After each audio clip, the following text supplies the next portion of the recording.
Now, hopefully you detected that was the kind of iconic chord riff from Papa's Got a Brand New Bag by James Brown. We're going to break it down. We're going to look at the chords and the rhythms, shapes of the chords, strumming, form of the song.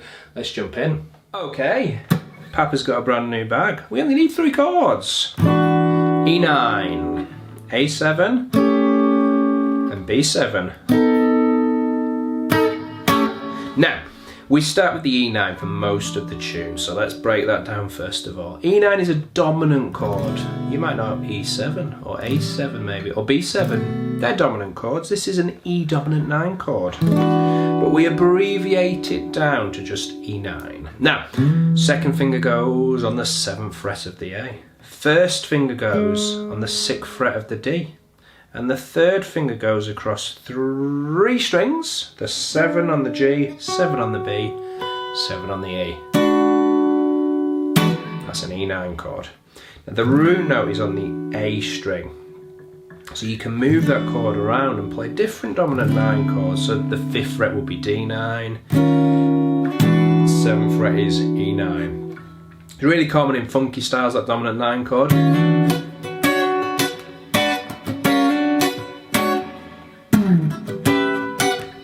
You might hear it in jazz tunes. Okay, in this instance it's definitely a funky context. Now, let me just say once more, 7th fret on the A with the 2nd finger, 6th fret on the D with the 1st finger, 3rd finger across 3 strings. Now if you find it hard to get that 3rd finger set up, start with that one. Start with the one that needs most help. Put that one on first at 7, then put your 1st finger on, then put your 2nd finger on.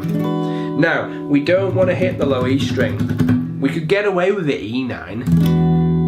I had a nice low bass, but if we were playing D sharp 9 maybe, not a nice sound.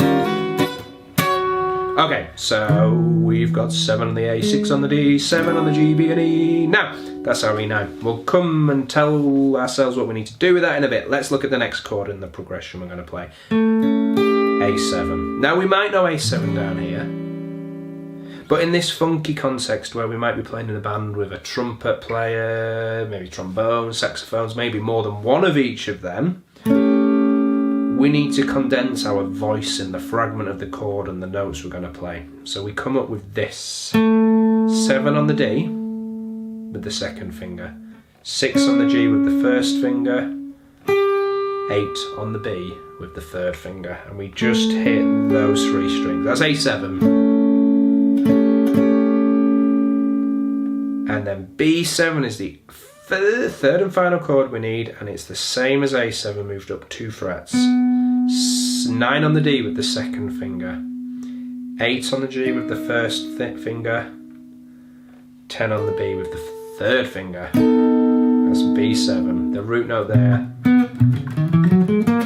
is on the D string, B natural. Okay, should we talk about what we need to do with those chords? On the E9, for most of the tune, we're going 1, 2, 3, 4. 1, 2, 3, 4. We're hitting with a staccato muted strum on beats 2 and 4. I'll show you how to do the muted in a moment. Let's sort the rhythm out. 1, 2, 3, 4, and 1, 2, 3, 4, and 1, 2, 3, 4. Fantastic. We do that for 4 bars.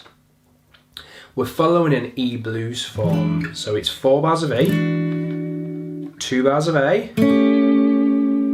2 bars of E, a bar of B, bar of A, a bar of E, and a bar of B. 12 bar blues in E follows that form lots of the time. 4 of E, 2 of A, 2 of E, 1 of B, 1 of A, 1 of E, and 1 of B. If you don't know that, rewind this video and just try and memorise that sequence. It will make things much easier when you're playing along. Now, let's talk about how we can mute that chord after we've strummed it. I'm not doing anything with my strumming hand. I'm not palm muting or putting my hand onto the strings to mute it or anything. I'm lifting the pressure off the strings with my fretting hand. If I hold the strings down and strum, don't release the pressure, still sustaining. As soon as I lift my fingers this way, slightly reducing the pressure on the strings so they can come off the fretboard, the sound stops. That's what we're going for in this tune. It's that funky kind of left hand off, fretting hand muting kind of stuff. So I'm going to do 4 bars, playing on beats 2 and 4 with that muting technique. Here we go, try and play along. E9. 1, 2, 3, 4, and 1. 4 and 1, 2, 3, 4 and 1, 2, 3, 4 and 1, 2, 3, 4. Nice. I'm going to guess some of you started playing on beat 1. That happens. Some of you might have found it really easy. Now I want you to internalise the pulse.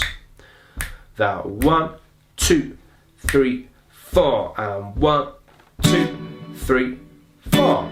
It's a great tune for getting used to that dominant 9 shape.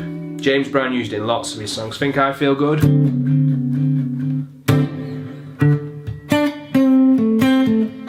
He's doing that.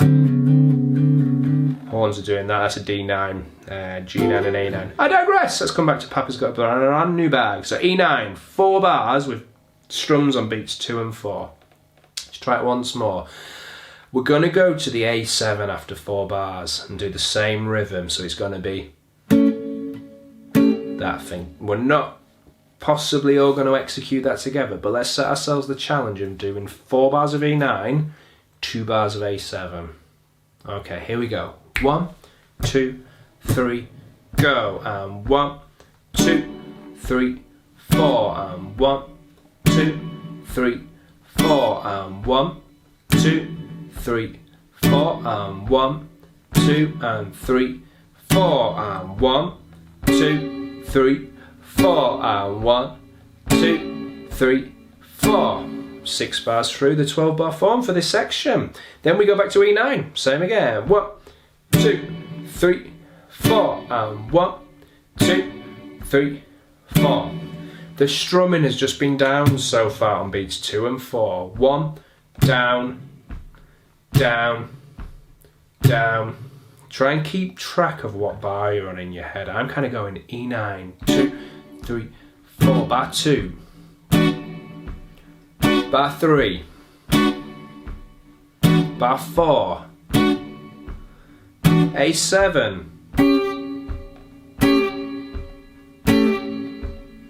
back to E9, same rhythm. Nice, now we're into B7 and we play on beats 2 and 4. 1, 2, 3, 4, and we hit the A7 on beat 1. We've not done that yet. We go 1, 2, 3, 4. So we get 1, 2, 3, 4, and then we're into that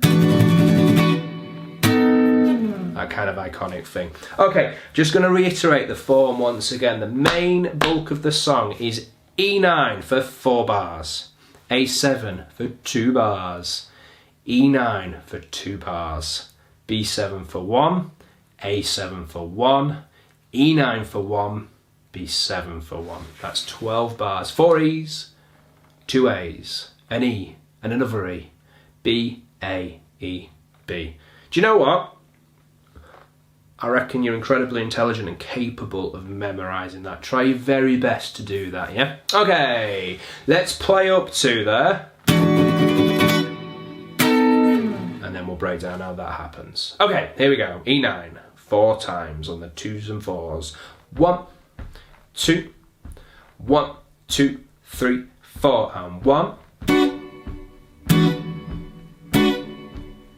And 1, 2, 3, 4, and 1, 2, 3, 4, and A7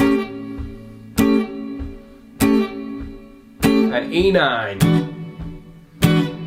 up to B7. Alright, now the rhythm for that B7 to A7. 1, 2, 3, 4, 1, 2, 3, 4, 1. Now that bit is on an E9 to B7. It's 1 E and a 2 E and a 3 E and a 4 E and a 1. Now, I bet some people would like just to know how many times we strum the E9. I'm going to tell you, but I personally don't think it's much use knowing. It's 15 times when we're going. Yeah, but to me, I would much prefer you to think of the rhythm. We come in on the and of beat 1. So if we split that first beat up into 4 parts, we're going to think 1 E and a. So 1 E and a.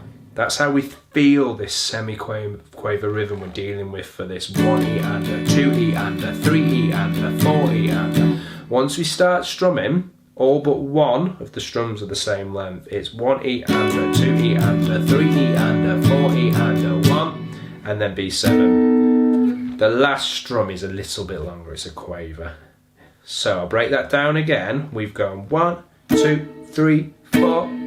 Before it on the B7 and the A7, and then we get 1 E and a, 2 E and a, 3 E and a, 4 E and a, before we change to the B7. There should be one last one on there. Let's add that now. 1 E and a, 2 E and a, 3 E and a, 4 E and a, 1, and then B7. And again, 1 E and a, 2 E and a, 3 E and a, 4 E and a, 1. That's it. So the turnaround section, the B7 is 1, 2, 3, 4, 1 E and a, 2 E and a, 3 E and a, 4 E and a, 1. That change from E7 to B7 is probably the hardest thing in the whole tune.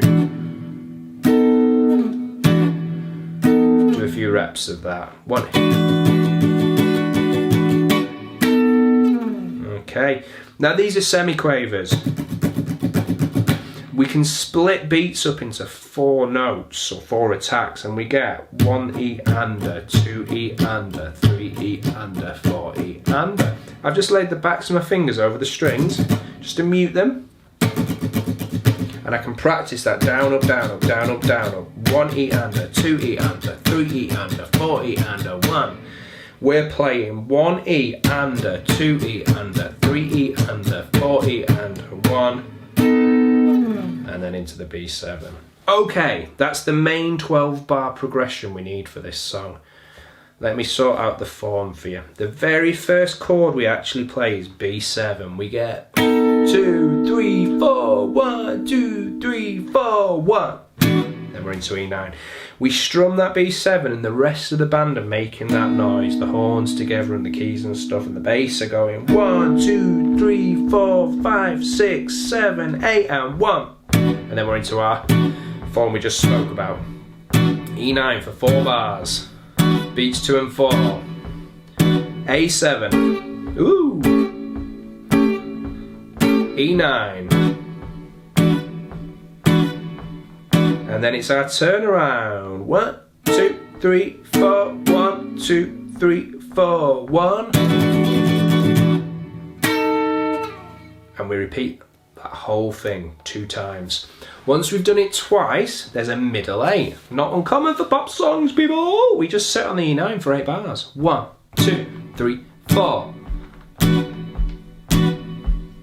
That thing for 8 bars is in the middle of the song, middle 8.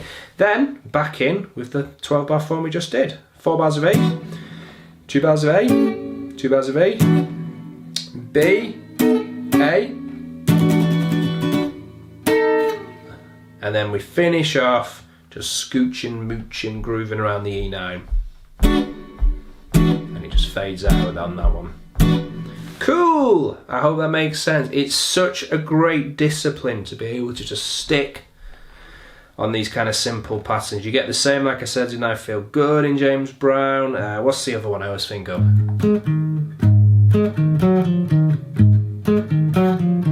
That's Night Train, start of that riff. I'll do a video for that separate and upload it. That is the kind of same vibe. Not chordal this time, riff based, but James Brown wanted his guitarist just to play the same thing over and over again.